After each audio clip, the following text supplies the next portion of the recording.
Hello दोस्तों, कैसे हैं आप सब। उम्मीद है स्वस्थ होंगे और मस्त होंगे। दोस्तों, एनटीए ने फाइनली करेक्शन विंडो के लिए नोटिस अपलोड कर दिया है। एनटीए के साइट पे अभी अभी 24 तारीख में ही नोटिस पब्लिश हुई है, जिसमें करेक्शन विंडो के बारे में बताया गया है कि जो भी नीट के फॉर्म भरते हुए अगर यदि आपने कोई गलत कर दिया है तो आप अब करेक्शन उसका कर सकते हैं। क्या है पूरा मामला, कितनी चीज़ों को आप करेक्ट कर सकते हैं, कौन कौन सी चीज़ें नहीं कर सकते हैं, क्या इंपॉर्टेंट बातें हैं इस नोटिस में, डिटेल से हम लोग जानने की कोशिश करेंगे। तो बने रहिए पूरी वीडियो में, हम आपको विस्तार से पॉइंट टू पॉइंट बताएंगे। दोस्तों, अगर चैनल पे पहली बार आए तो प्लीज़ ज़रूर सब्सक्राइब कीजिएगा। चलिए सीधे चलते हैं नोटिस पे कि क्या क्या बातें इसमें लिखी हुई है। दोस्तों, अगर नोटिस को आप पढ़ेंगे तो इसमें लिखा हुआ है कि in the view of numerous representations received from the candidates regarding allowing them to edit or modify their particulars in online application form of NEET UG 2022, National Testing Agency has decided to provide an opportunity to the candidates for modifying their particulars in the online application form of NEET UG 2022. The details of the same are given as below.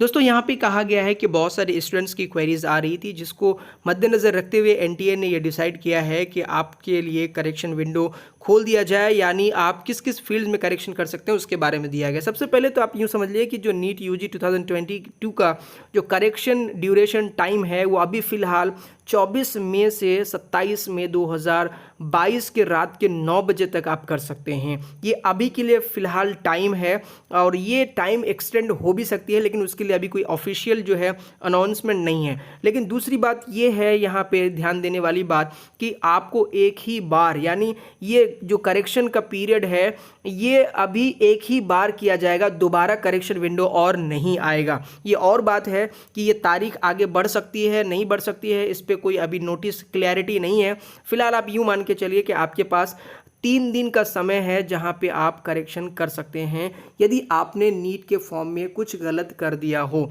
दोस्तों, यहाँ पे जो दिया गया है वो है fields for correction, कौन कौन से फील्ड आप करेक्शन कर सकते हैं, एनेक्सर 1 में दिया गया है।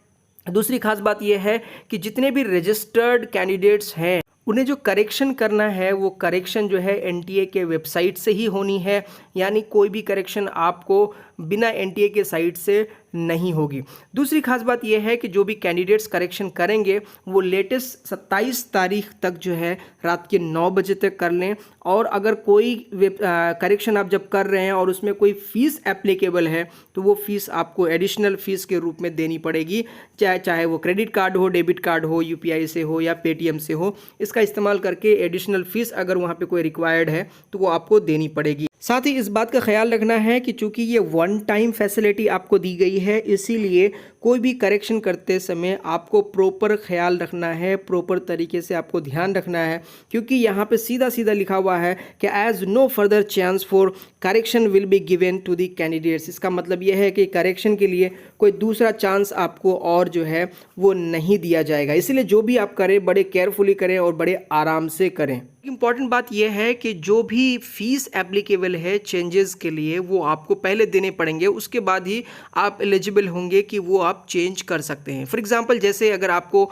कोई कैटेगरी चेंज करना हो, जैसे आप पहले जनरल में ओबीसी में थे और आप ओबीसी की जो फीस होती है, एससी की जो फीस होती है वो कम होती है, अब आप जनरल कैटेगरी में आपके सर्टिफिकेट नहीं बन पाए हैं या आपका नहीं बन पाएगा ऐसा आपको लगता है और आप जनरल कैटेगरी के लिए अप्लाई कर रहे हैं, तो जनरल कैटेगरी की फ़ीस ज़्यादा है तो जो एक्स्ट्रा अमाउंट ऑफ फीस है वो आपको पहले देनी पड़ेंगी, उसके बाद ही आप करेक्शन कर सकते हैं। तो ये आपको ध्यान रखना है कि जो भी एप्लीकेबल फ़ी है वो आपको देने पड़ेंगे और उसके बाद ही आप करेक्शन कर सकते हैं। साथ ही एक चीज़ और दी गई है यहाँ पे, अगर किसी कैंडिडेट्स को प्रॉब्लम हो रही है, कोई डाउट है, तो आप सीधे ही जो है कांटेक्ट कर सकते हैं। एक नंबर दिया हुआ, जैसे नंबर है 01140759000 या ईमेल आप कर सकते हैं neet@nta.ac.in पर, इस पे भी मेल आप कर सकते हैं। तो ये इंपॉर्टेंट बातें हैं जो आपको ध्यान रखनी है। अब आते हैं कि एनेक्सर 1 में क्या क्या है और किस किस चीज़ों के बारे में आपको ध्यान रखनी है, कहाँ पे क्या चेंज करना है।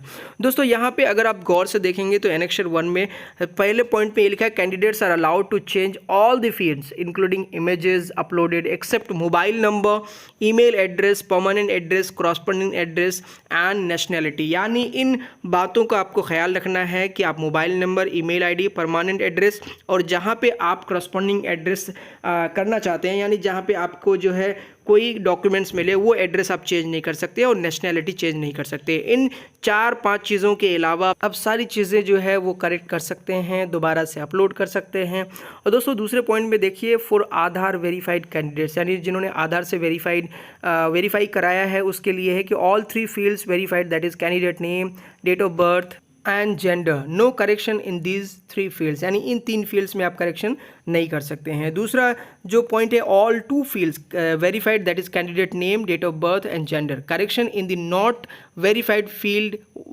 बी अलाउड, यानी जो करेक्शन करना है नॉट वेरीफाइड, जो वेरीफाई नहीं किया हुआ है उस पर आप कर सकते हैं।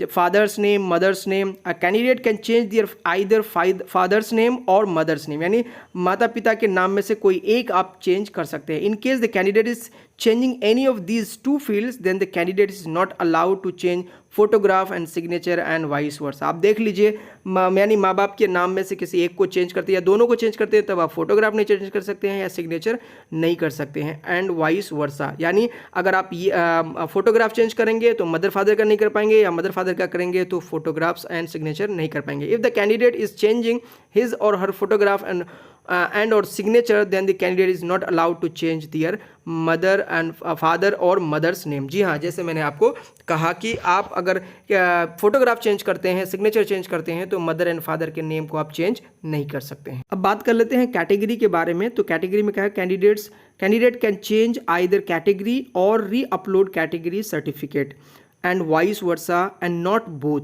यानी कैंडिडेट जो है अपनी कैटेगरी को चेंज कर लें या री अपलोड करें कैटेगरी के सर्टिफिकेट, या लेकिन दोनों जो है वो आप नहीं कर सकते हैं। सब कैटेगरी की बात करें जैसे PWD की कैटेगरी है, कैंडिडेट कैन चेंज आइदर सब कैटेगरी PWD और री अपलोड सब category certificate and vice versa and not both, यानी दोनों आप नहीं कर सकते हैं, कोई एक ही कर सकते हैं। और उसके बाद बात करते हैं for Aadhaar not verified candidate, जिन्होंने आधार से वेरीफाई नहीं कराया उनके लिए है candidate's name, father's name and mother's name.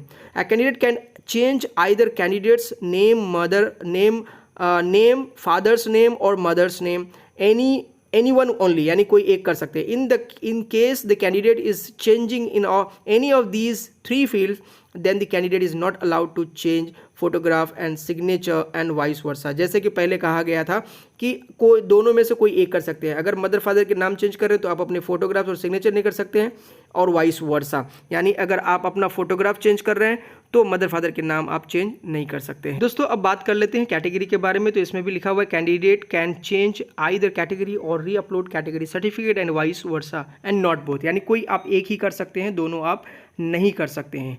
यानी कैटेगरी सर्टिफिकेट आप अपलोड कीजिए या नहीं तो कैटेगरी ही चेंज कर लीजिए, लेकिन दोनों आप नहीं कर सकते हैं। सब कैटेगरी की बात करें तो इसमें भी कैंडिडेट कैन चेंज आइदर सब कैटेगरी PWD और री अपलोड सब कैटेगरी सर्टिफिकेट, वही बात है, यानी आप या तो कैटेगरी सर्टिफिकेट री अपलोड कीजिए या कैटेगरी ही आप चेंज कर लीजिए, लेकिन दोनों नहीं कर सकते। Date of birth and gender, yes, यानी यहाँ पे डेट ऑफ बर्थ और जेंडर जो है वो दोनों आप चेंज कर सकते हैं। तो ये कंप्लीट इन्फॉर्मेशन थी आपके लिए। करेक्शन विंडो जो है वो आ गया है, 27 तारीख तक है। आप ध्यान रखिए, जो भी करेक्शन करना है वो फ़ौरन कर लें और बड़े ध्यान पूर्वक कीजिए। उम्मीद है ये इन्फॉर्मेशन आप तक सही तरीके से मैं पहुंचा पाया। यदि वीडियो पसंद आई हो तो प्लीज़ चैनल को ज़रूर सब्सक्राइब कीजिएगा और बेल आइकन बटन को भी दबा दीजिएगा ताकि आगे की इन्फॉर्मेशन आप तक स्मूथली मिल जाए। बेस्ट विशेस, मिलते हैं अगले वीडियो में। जय हिंद।